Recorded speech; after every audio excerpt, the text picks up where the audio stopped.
Hi, it's Grandpa from Grammy Grandpa Read, and today's book is an all-time great classic, Sleeping Beauty.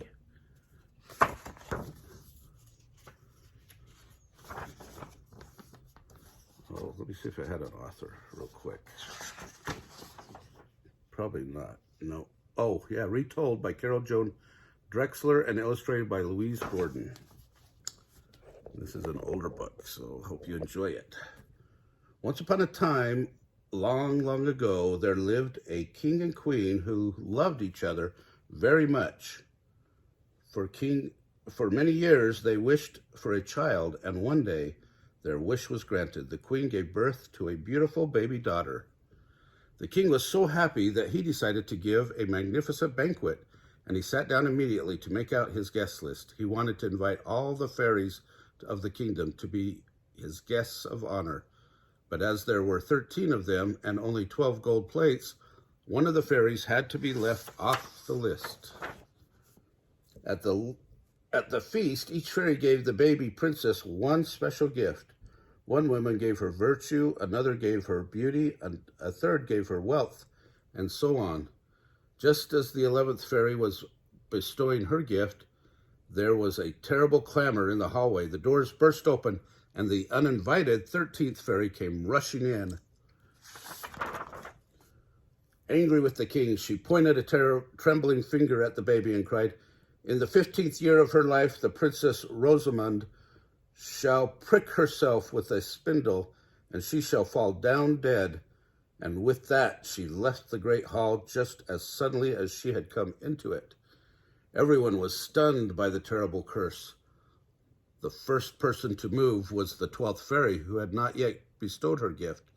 Though she could not completely change the evil curse, she did have the power to soften it. So she said, "When she is 15 years old, the Princess Rosamond shall not die, but will fall into a deep sleep for 100 years. The king and queen, grieving at the thought of such a fate for their beautiful baby, ordered that all the spindles in their kingdom be destroyed. And so the little princess grew up with all the gifts the good fairies had given her. She was modest and lovely and gentle and clever. She was loved by all the people in the kingdom. One day, when she was 15 years old, the princess happened to be wandering alone in the castle. Going along a secret passageway, she suddenly came to a little door she had never seen before. Opening the door, the princess discovered a winding staircase leading to the top of an old tower. The princess ran up the stairs and found another little door at the top. Opening it, she saw a little room in which an old woman sat with a spindle, busily spinning flax. "Good day, dear lady," the princess said. "What are you doing?" "I am spinning," the old woman answered. "What is this that turns so quickly?" the princess asked. And with that, she reached out and took the spindle in her hand. No sooner had she grabbed the spindle than she pricked her finger and immediately fell into a deep, deep sleep.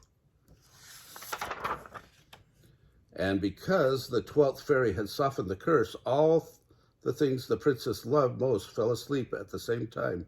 The king and the queen fell asleep in the great hall, and the servants fell asleep all over the castle. The grooms and the horses fell asleep in the stable, and the dogs and cats fell asleep in the courtyard. And on the castle walls, the birds fell asleep right next to the guards. And in the castle moat, the fish fell asleep. And in the kitchen, the fires went out, and the soup stopped cooking. Everything grew very, very quiet. During the next 100 years, a great hedge of thorns grew up around the castle. The hedge grew so high that finally the whole castle was hidden away as though in its own private, quiet world. Once or twice during the long years, a prince would come from another kingdom and try to get through the hedge of thorns to see for himself what the sleeping princess looked like. But the thorns never let anyone pass, and so no one could get into the into the castle. When the 100 years were almost over, a handsome young prince came riding into the kingdom, and as he rode through the woods near the castle, the thorn hedge turned like magic into a hedge of beautiful flowers, with a lovely opening just large enough for the prince and his horse. The prince rode into the courtyard and looked around in wonder, for everything and everyone was asleep. Then he went into the castle and through the secret little door and up the winding staircase and into the room where the princess was sleeping. And when he saw the prince fell deeply in love with her. He knelt by the bed and tenderly kissed the loving, sleeping girl. At that moment, the princess stirred and opened her eyes. As she looked into the gentle eyes of the kneeling prince, the princess, too, fell in love.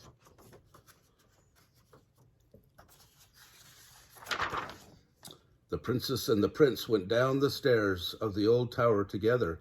As they walked through the winding corridors, they saw that the servants were waking up.